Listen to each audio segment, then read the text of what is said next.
राधे राधे। जय श्री कृष्णा।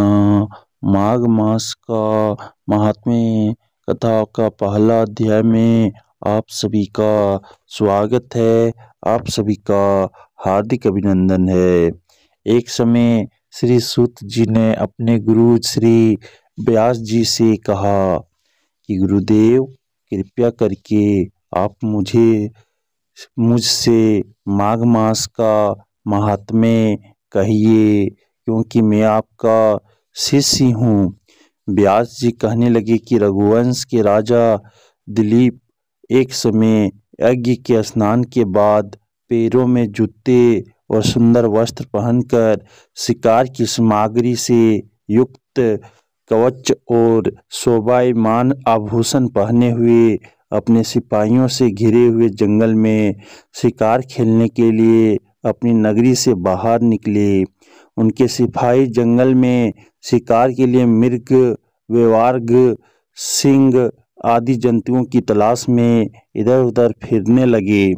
उस वन में वनस्थली अत्यंत शोभा को प्राप्त हो रही थी। कहीं दो मृगों के झुंड फिरते थे, कहीं गिद्दड़ अपना भयंकर शब्द कर रहे थे, कहीं गेंडों का समूह हाथियों के समान फिर रहा था। वहीं वृक्षों के कटोरों में बैठे हुए उल्लू अपना भयानक शब्द कर रहे थे।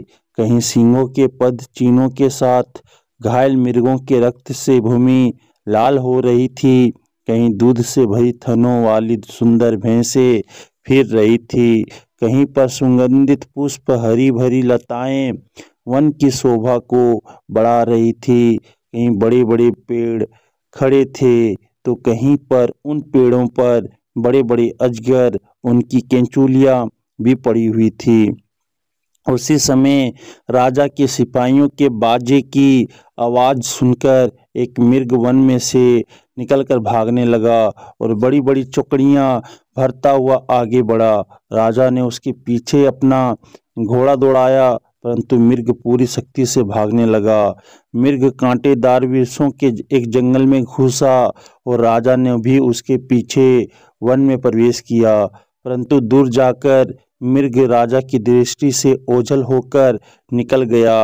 राजा निर्जन वन में अपने सैनिकों सहित प्यास के मारे अति दुखी हो गया।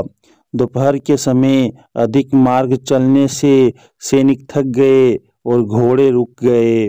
कुछ देर बाद राजा ने एक बड़ा भारी सुंदर सरोवर देखा, जिसके किनारे पर घने वृक्ष थे। इसका जल सजनों के हृदय के समान स्वच्छ और पवित्र था। सरोवर का जल लहरों से बड़ा सुंदर लगता था। जल में अनेक प्रकार के जल जंतु, जीव जंतु, मछलियां आदि स्वच्छंदता से इधर उधर फिर रही थी। दुष्टों के समान निर्दयी चित्त वाले मगरमच्छ भी थे। किसी किसी जगह लोभी के समान सीमाल भी पड़ी हुई थी। जैसे विपत्ति में पड़े हुए लोगों को दुखों को हरने वाले दानी पुरुष के समान यह सरोवर अपने जल से सबको सुखी करता था। जैसे मेघ चातक के दुख को हरता है, इस सरोवर को देखकर राजा की थकावट दूर हो गई। रात्रि को राजा ने वहीं विश्राम किया और सैनिक पहरा देने लगे और चारों तरफ फैल गए। रात के अंतिम समय में सूकरों के एक झुंड ने आकर सरोवर में पानी पिया और कमल के झुंड के पास आया। तब शिकारियों ने सावधान होकर सूकरों पर आक्रमण किया और उनको मारकर पृथ्वी पर गिरा दिया।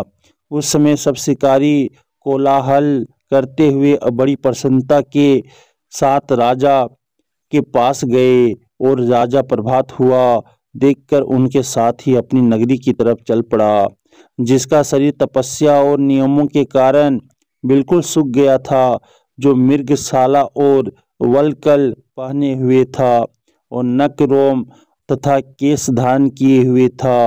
राजा ने ऐसे घोर तपस्वी को देखकर बड़े आश्चर्य से उसको प्रणाम किया और हाथ जोड़कर खड़ा हो गया।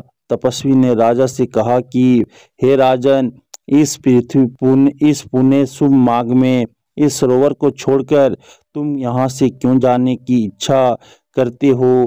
तब राजा कहने लगा कि महात्मन, मैं तो माघ मास में स्नान के फल को कुछ भी नहीं जानता, कृपया करके आप विस्तार पूर्वक मुझे बताइए। इति श्री माघ मासे महात्म्य कथा अध्याय 1 समाप्तम।